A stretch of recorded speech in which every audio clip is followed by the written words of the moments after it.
Hello বন্ধুরা, মধ্যবিত্ত বাঙালির নতুন একটা ব্লগে তোমাদেরকে স্বাগত জানাচ্ছি। আর আজকে হচ্ছে 14ই ফেব্রুয়ারি, মানে ভ্যালেন্টাইন্স ডে। আর ভ্যালেন্টাইন্স ডের সাথে আজকে একটা স্পেশাল জিনিস হয়েছে, কারণ আজকে হচ্ছে সরস্বতী পুজো। মানে ভ্যালেন্টাইন্স ডে আর সরস্বতী পুজো এবার একসাথেই পড়েছে। তাই সকাল সকাল রেডি হয়ে সুন্দর করে সেজে গুজে বেরিয়ে পড়লাম আমি আর রাজীব। রাজীব কোথায় গেল? কেমন লাগছে কমেন্ট করে বলো শিগগিরই, তাড়াতাড়ি ফোন করবে নাকি? হ্যাঁ, আজকে দেখাবো কি বলো তো, আজকে দেখাবো হচ্ছে আমাদের রানাঘাটে যে স্কুলে সরস্বতী পুজো হয়, জ্যান্ত সরস্বতীর সঙ্গে হচ্ছে ঠাকুর সরস্বতীও দেখাবো। শুধু ভুলভাল বলে না গো, জ্যান্ত সরস্বতী না, সবাই মানুষ। সবাই সেজে গুজে নিয়েছি। আর আমরা এখন দিথিদের বাড়িতে এসেছি। দিথি আর প্রীতম আর আমি আর রাজীব একসাথেই বেরোবো ঘুরতে। তো চলো আমাদের সাথে তোমরাও ঘুরবে। আমরা কোথায় কোথায় যাবো, পুরো রানাঘাট ঘুরবো। রানাঘাটে যতগুলো স্কুল আছে সব ঘুরবো। তাছাড়াও এদিক ওদিক যাওয়ার প্ল্যান আছে, তো সমস্তটাই তোমাদের সাথে নিয়ে যাবো। চলো দেরি হয়ে যাচ্ছে, চলো। হ্যাঁ, টাকা দিচ্ছে, চলো। প্রথমেই আমরা চলে এলাম আমাদের রানাঘাটের বোঝওয়ালা স্কুলে। ভাবলাম এখান থেকেই ঘোরাটা শুরু করব, কিন্তু এসেই দেখি গেটটা বন্ধ হয়েছে স্কুলের। মানে কাউকে এখন ঢুকতে দেবে না বলছে, আবার সেই সন্ধ্যাবেলার পরে। জানি না কেন এখন ঢুকতে দেবে না। তো দেখে খুব মনটা খারাপ হয়ে গেল। আর এটা যেহেতু দিথিদের স্কুল, তাই দিথিকে আমরা লেকফুল করছিলাম যে দেখ তোর স্কুলে কিন্তু ঢুকতে দিচ্ছে না। তো স্কুলটা দেখে আমার আজ থেকে 8 বছর আগেকার কথা কিন্তু মনে পড়ে গেল। 8 বছর আগে ঠিক এই স্কুল থেকেই রাজীব আমার পিছু ধরেছিল, আর আজকের দিনে আমাকে প্রপোজ করেছিল। তো চলো আজকে তোমাকে আমার সেই দিনের গল্প বলি। মানে রাজীব আমাকে আজকে প্রপোজ করেছিল, সেই গল্পটা, সেই ছোট্ট একটা গল্প তোমাদের সাথে শেয়ার করি। এর আগে থেকে কিন্তু রাজীব আমাকে চিনতো, বা আমি রাজীবকে চিনতাম, কিন্তু এই দিনে রাজীব আমাকে প্রপোজ করেছিল। কিভাবে করেছিল, কোথায় করেছিল, সেই জায়গাটাও তোমাদেরকে দেখাবো। পরের দিন আমরা চলে এলাম আমাদের রানাঘাটের লালগোপাল স্কুলে। এই স্কুলে আমি পড়েছি, মানে আমি উচ্চ মাধ্যমিক দিয়েছি এই স্কুল থেকে। 11 আর 12 কোয়েটে আমি এই স্কুলে পড়েছি। আমি দিদি দুজনেই পড়েছি। আর আমার তার আগে স্কুল ছিল ইউসুফ স্কুল, সেটাও রানাঘাটে। তো এইবার লালগোপাল স্কুলের পুজোটা খুবই সুন্দর করেছিল, কারণ এখানে একটা স্টেজ মতো করে বাঁধিয়ে তারপরে মন্দির পুজো করেছে। তো খুবই সুন্দর লাগছিল, আর ঠাকুরের মুখটাও খুব সুন্দর হয়েছিল। তো এইখানে কিন্তু আমার সাথে রাজীবের দেখা হয়েছিল, কারণ রাজীব ওখান থেকে আমার পেছন নিয়েছিল। আর লালগোপাল স্কুলে আমি এসেছিলাম, তো এখানে এসে দাঁড়িয়েছিলাম যখন ফ্রেন্ডদের সাথে গল্প করছিলাম। ও আমাকে বারবার করে ডাকছিল, ওর একটা ফ্রেন্ডকে দিয়েও আমাকে ডাক করিয়েছিল, কিন্তু আমি ওকে পাত্তা দিইনি, কারণ তখন আমি খুব একটা অচেনা মানুষের সাথে কথা বলতাম না। আর যেহেতু ফ্রেন্ডদের সাথে ছিলাম, তো কারোর সাথে কথা বলার কোনো প্রয়োজনই হয় না। আমি তখন একটুখানি নিজের মতো থাকতে পছন্দ করতাম। হ্যাঁ, যাদেরকে চিনতাম বা যাদের সাথে একবার কথা হয়ে যেত, তাদের সাথে গল্প করতে কিন্তু আমি খুব ভালোবাসতাম। এখনও বাসি, এখনও আমি আমার অনেক ফ্রেন্ড, তাদের সাথে আড্ডায় আর কি মারতে আমি খুব ভালোবাসি। আগাগোড়াই এই জিনিসটা আমার মধ্যে আছে। আগেও আমি খুবই গল্প করতাম, আড্ডায় আর কি মারতাম। তো রাজীবের সাথে কিন্তু আমার অনেক আগে থেকেই দেখা হয়েছিল। সেই দেখার গল্পটা নয় অন্য একদিন বলবো। তো দেখো, আমি আর দিদি হাঁটছিলাম আর পুরো স্কুলটাকে ঘুরে দেখছিলাম। আর আমাদের কিন্তু এই স্কুলটা এবার ইংলিশ মিডিয়াম হয়ে গেছে, মানে ফার্স্ট সরকারি স্কুল যেটা ইংলিশ মিডিয়াম হয়েছে। তো এই জিনিসটা দেখেও খুব ভালো লাগছে, খুব প্রাউড ফিল হচ্ছিলো। তাই আমি দিদিকে বলছিলাম যে আমাদের সময় কেন হলো না, আমাদের সময় হলে আরেকটু ভালো হতো, কারণ এখন এটা খুবই দরকার ইংলিশ মিডিয়াম স্কুল। আর এরপরেও কিন্তু চলে এলাম আমাদের পালচৌধুরী স্কুলে, যেই স্কুলে কিন্তু রাজীব আমাকে প্রপোজ করেছিল। হ্যাঁ, এই স্কুলেই রাজীব আমাকে প্রপোজ করেছিল। মানে আমার সাথে ওর লালগোপাল স্কুলে বোঝওয়ালা স্কুলে দেখা হয়েছে। বোঝওয়ালা স্কুল থেকে পালচৌধুরী স্কুল আমার পেছন পেছন এসেছে। আর লাস্ট মোমেন্টে যখন আমি ওর একদমই কথা শুনছিলাম না, তখন কিন্তু একটা দারুণ কাজও করেছে। মানে সবাই ওকে খুব অ্যাপ্রিসিয়েট করেছিল, কিন্তু আমি খুব রেগে গেছিলাম। যাই হোক, এখানে আমরা সবাই দাঁড়িয়ে দাঁড়িয়ে গল্প করছিলাম, ভাবছিলাম আর বলছিলাম যে দেখ, এখন কিন্তু আগে ভিড় হয় না। আগে আমাদের এই স্কুলে যা ভিড় হতো না, দাঁড়ানোর জায়গা দেওয়া যেত না। আর এখন দেখো, একটাও মানুষ নেই, কয়েকজন হাতে গোনা মানুষ। মানে মানুষের ভিড় এত কমে গেছে, কারণ এখন সবাই না ওই পার্কে বা এদিক ওদিক ঘুরতে যেতে পছন্দ করে। স্কুলে আর সেইভাবে সেজে গুজে এসে দাঁড়িয়ে আড্ডা মারাটা আর নেই, জানি না কেন, কিন্তু আমার এখনও ভালো লাগে। মানে লাস্ট 8 বছর ধরে, মানে 8 বছর ধরে রাজীব আর আমার রিলেশনশিপ। বিয়ের 3 বছর আর ওদিকে প্রেম করেছি। তো পুরো সময়টাই আমি ওর সাথে বেরিয়েছি, ওর সাথে ঘুরেছি। তার আগেও ফ্রেন্ডদের সাথেও বেরোতাম। তো পুরো সময়টা আমি এরকম স্কুলে প্রত্যেক বছর ঘুরেছি, আড্ডা মেরেছি, ইয়ার্কি মেরেছি অনেক বন্ধুবান্ধবের সাথে। এখনও সবার সাথে দেখা হয় এই পুজো ঘণ্টার দিনে। মানে পুজো ঘণ্টার দিনে সবাই যেহেতু বেরোয়, কিন্তু এইবার সত্যি কারোর সাথে দেখা হয়নি। সত্যি খুব খারাপ লাগছিলো যে এইবার কি একটাও চেনা মানুষ বেরোয়নি, সব অচেনা মুখ। জানি না কেন সবার সাথে, কিন্তু সবার ফটো দেখেছি।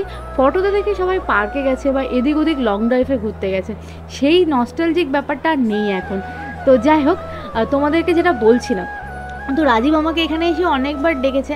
আমি আমার একটা ফ্রেন্ড, মানে আমার যে বেস্ট ফ্রেন্ড ছিল, আরও দুজন ছিল, তো আমরা সবাই মিলে আড্ডা মারছিলাম। তো আমাকে যখন ডেকে ডেকে না পেয়েছে, মানে আমি যখন সাড়া একদমই দিইনি, তো ও তখন একটা কাজ করেছে, সেটা হচ্ছে আমাকে জাস্ট সবার সামনে দিয়ে না হাত ধরে নিয়ে গেছিলো। হাত ধরে আমাদের এই স্কুলের ভেতরে গেটের মধ্যে, মানে একটা রুমের ওখানটাতে আমাকে নিয়ে গেছিলো। নিয়ে গিয়ে তো সেখানেও আমাকে প্রপোজ করেছিল, আর প্রপোজ করার স্টাইলটা দারুণ সুন্দর ছিল। মানে এখন আমি ভাবি যে সত্যি সেই দিনটা যদি আমি হ্যাঁ বলতাম, সেই দিনটা যদি আমার লাইফে আবার ফিরে আসতো, বাট সেটা আর ফিরে আসবে না। যাই হোক, তারপরেও আমাকে অনেকবার প্রপোজ করেছে, কিন্তু ফার্স্ট টাইমই হয়। এরপরে কিন্তু আমরা দেবনাথ স্কুলে চলে এসেছি, আর দেবনাথ স্কুলেও এসে আমরা ঠাকুর দেখলাম। এটা হচ্ছে দেবনাথ গার্লসে টুকটাক লোক ছিল, খুব একটা কেউ ছিল না। দেবনাথ বয়েজে হচ্ছে এবার বলে পুজো হয়নি, তাই জন্য দেবনাথ বয়েজে যায়নি। তো যাই হোক, যেটা তোমাদেরকে বলছিলাম গল্পটা, তো ও এবার আমাকে ওইভাবে হাতটা টেনে নিয়ে গেছে। নিয়ে এবার আমি তো জাস্ট অবাক, আমি ভাবছি আমি কি করব, মানে আমি এত ডেয়ারিং ছিলাম, বাট সেই মোমেন্টে আমার মাথা কাজ করছিল না। ও তো আমার হাত ধরে রেখে দিয়েছে, আমার হাতে লাগছিল, তার ওর কথা বলে যাচ্ছিলো। ও আমাকে বলছে যে তুমি জানো না আমি তোমাকে ডাকছি, তুমি আমাকে কেন পাত্তা দিচ্ছ না, কেন সাড়া দিচ্ছ না, এরকম করে আমাকে বলছে। আর আমি চুপচাপ শুনছি, মনে হচ্ছে ও আমার গার্জিয়ান, এমন করে আমাকে বকছিল। আর এখন কিন্তু আমরা যাচ্ছিলাম হচ্ছে গঙ্গার ঘাটে, মানে মুকুন্দনগরে কিন্তু তোমাদের একটা ভিডিও শেয়ার করেছি, মানে এই চ্যানেলে দেওয়া আছে, তোমরা আগেও দেখে আসতে পারো। তো রাস্তার ভিউটা খুব সুন্দর, আর মুকুন্দনগরের এই সাইডটাতে এই গ্রামের পরিবেশটা আমার খুব ভালো লাগে। আর এই জায়গাটায় প্রায় আমি অনেক বছর ধরে আসছি, যত বছর ধরে রাজীবের সাথে রিলেশন, রাজীব আমাকে নিয়ে আসে প্রায় সময়। আর প্রত্যেক বছর সরস্বতী পুজোর দিন এখানে আমরা ঘুরতে আসবো। তো যাই হোক, আবার আমার গল্পে ফিরে যাই। তো গল্পের কথা হচ্ছে, এবার তখন আমাকে রাজীব এমনভাবে বলছিল না, আর আমি জাস্ট ভয় পেয়ে গেছিলাম। কিন্তু আমার বান্ধবী তখন এসে মানে ওর হাত ছাড়ানোর চেষ্টা করছিল আমার হাত থেকে, বাট লিটারেলি পারছিল না, কেন যায় না, মানে ও এত টাইটলি ধরেছিল। আর তারপর অনেক কষ্টে যখন আমার হাতটা ছাড়ালো, তখন আমি ছুটে চলে এসেছিলাম, ওর কথা শোনার চেষ্টা করিনি। তো ও তখন সবার সামনে চিৎকার করে বলেছিল, রিয়া আই লাভ ইউ। মানে ওই মোমেন্টটা জাস্ট মানে আমার কাছে সেই দিনটার কথা এখনও ভাবলে গায়ে কাটা দিয়ে ওঠে। এখন যখন তোমাদেরকে কথাগুলো বলছি, তখনও আমার গায়ে কাটা দিয়েছে।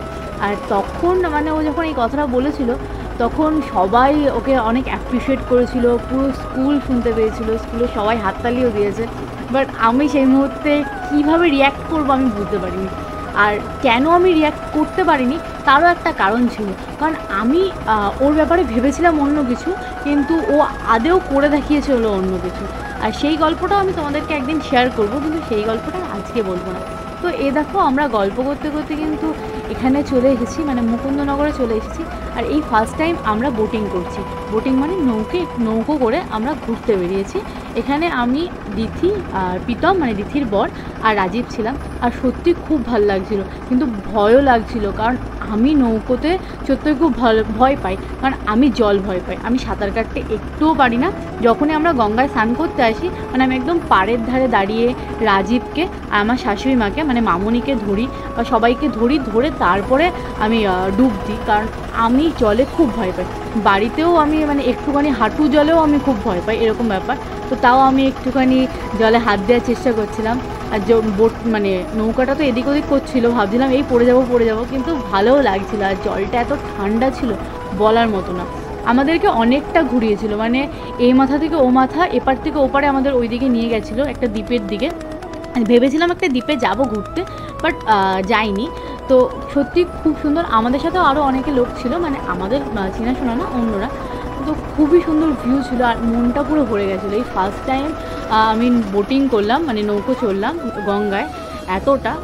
আর রাজীবকে আমি অন্য সময় অনেকবার বলেছি যে চলো নৌকো চড়ি, বাট ও বলে না থাক, দরকার নেই। তো এইবার দিথির জন্য স্পেশালি চড়া হলো, কারণ দিথি আর প্রীতম বললো যে চড়ি, তো তাই জন্যই চড়লাম, নাহলে আর চড়া হতো না। যাই হোক, তো এরপরে আমরা যাবো একটুখানি ঘুরতে। আর আমার আরও ফ্রেন্ডের আসার কথা আছে, মানে আমার ইউনিভার্সিটির ফ্রেন্ড, তো ওরা আসবে, দিয়ে তারপরে আবার এক জায়গায় ঘুরতে যাব। তো সেই দিনকার কথা বলি, সেদিনকার না ওই মোমেন্টটা হওয়ার পরে আমি তো চলে এসেছিলাম। আমি আমার ফ্রেন্ডের সাথে রাগ করে বেরিয়ে এসেছিলাম, আর ও তো তারপরে ওর সাথে তারপরে প্রায় 5-6 মাস আমার আর দেখা হয়েছিল না। তারপরে এক জায়গায় দেখা হয়েছিল। তো আর আমি কবে প্রপোজালটা অ্যাকসেপ্ট করেছিলাম সেই অ্যাকসেপ্টেড দিনটাও কিন্তু অনেক পরে ছিল। আমি ছেলেটাকে অনেক ওয়েট করিয়েছি, তো এখন ভাবি যে ওয়েট না করালেই ভালো হতো, যদি সেদিনটা বলতে পারতাম। তো সেই দিনটা সত্যিই খুব স্পেশাল। তো কবে আমি হ্যাঁ বলেছিলাম আর কবে ফাইনালি আমরা রিলেশনে এসেছিলাম আর কখন আমার সাথেও দেখা হয়েছিল, এই সমস্ত গল্পটাই তোমাদের সাথে শেয়ার করব, কিন্তু পরে একদিন, কারণ আজকে শেয়ার করতে গেলে বহুত বড় হয়ে যেত। আর তোমাদের লাইফে এরকম কিছু ঘটেছে কিনা, বা কোনো ছেলে বা তোমাদের গার্লফ্রেন্ড বা বয়ফ্রেন্ড যেই হোক কেউ এভাবে প্রপোজ করেছে কিনা, বা এরকম প্রপোজাল তোমরা পেয়েছো কিনা, প্লিজ কমেন্টে বলো। আমার কাছে তো আমার লাইফে এটা মুভির মতো ছিল, কারণ রিয়েল লাইফে আমি কোনো দিন এরকম জিনিস দেখিনি। কোনো ছেলে কোনো মেয়েকে সবার সামনে আই লাভ ইউ বলছে, প্রপোজ করছে, আর মানে এরকম ডেয়ারিংভাবে, এই জিনিসটা সত্যি আমার কাছে এখনও ভাবলে মনে হয় কোনো মুভির একটা সিন, কারণ এটা আমরা মুভিতেই দেখতে পাই। হয়তো তোমরা ভাববে যে আমি একটু বাড়িয়ে বলছি, বাট সত্যি বলছি, বাড়িয়ে বলছি না, এটা পুরো রিয়েল। আমি এখনও এই জিনিসটাকে মানে রিয়েলভাবে নিতে পারি না, আমি ভাবি যে সত্যি সেই সময়টা মুভির কোনো একটা সিনই চলছিল। তো ওখান থেকে বেরিয়ে এবার আমরা আরেক জায়গায় যাচ্ছিলাম, মানে আরও একটা ঘাটের দিকে, শিবপুর ঘাটের দিকে। তো সেখানে যাচ্ছিলাম, সেখানেও এই পুরো গ্রামের রাস্তা, মানে এই দিকটা পুরোই গ্রাম, এত সুন্দর গ্রাম না বলার মতো না, মানে যতই যাবে ততই মনে হবে যেতে থাকি, মানে মন আর ভরে না। গ্রাম এরকমই একটা জিনিস, গ্রাম শুধু মানুষের মন কাটতে জানে। তো ফাইনালি অনেক ঘোরাঘুরি করার পরে আমাদের খিদে পেয়ে গেছিলো, কারণ সারাদিন বহুত ঘুরেছি। ঘোরার পরে চলে এলাম একটা রেস্টুরেন্টে খেতে। আর এই যে আমি, রাজীব, এটা হচ্ছে অর্ণব, সৌভিক। অর্ণবকে তোমরা চেনো, সৌভিককেও দেখেছো আমার কলেজের ইউনিভার্সিটির ফ্রেশার্সের ভিডিওতে, আর ওটা দিথি আর প্রীতম। তো আমরা সবাই মিলে বিরিয়ানি খাচ্ছি, চিকেন বিরিয়ানি। আমার বিরিয়ানি খেতে খুবই ভালো লাগে, আমি মানে বিরিয়ানি লাভার। আর ইদানিংকালে অবশ্য অতটা খাওয়া হয় না, কিন্তু এই বিরিয়ানিটা সত্যিই খুব ভালো ছিল। আর এত কোয়ান্টিটি দিয়েছিল না, জাস্ট আমি খেতে পাচ্ছিলাম না, বাট অনেক কষ্ট করে খেয়েছি, আমরা সবাই খেয়েছি। বাট দিথি আর প্রীতম পুরোটা খেতে পারেনি, ওরা নষ্ট করেছে, কারণ ও দিথি আর এটা প্রীতমের একটা বন্ধুর দোকান ছিল, তো অনেকটাই আমাদেরকে দিয়েছিল। সত্যি খেতেও খুব সুন্দর ছিল, লাইট ছিল আর একদম ভালো ছিল খেতে। তো যাই হোক, চলো আমরা আমাদের খাবারটা কমপ্লিট করি। আর তোমাদের কেমন লাগলো আমার ভিডিওটা প্লিজ বলো, আর নেক্সট গল্পটা কিন্তু আমি তোমাদের সাথে শেয়ার করবো। আর এই গল্পটা কেমন লাগলো বলো। তো চলো, খাওয়া দাওয়া শেষ, গল্পও শেষ, আর সবাই টাটা দিয়ে দিচ্ছে। ওই যে অর্ণব পিছনে নাচছে, টাটা দিয়ে দাও অর্ণব, বাই বাই বলে দে, টাটা বাই। তো চলো, আবার দেখা হবে নতুন একটা ব্লগে, ততক্ষণের জন্য সাবস্ক্রাইব করে নাও চ্যানেলটিকে, যতক্ষণ নতুন ব্লগ আসছে ততক্ষণ সাবস্ক্রাইব করে নাও। তো চলো, টাটা।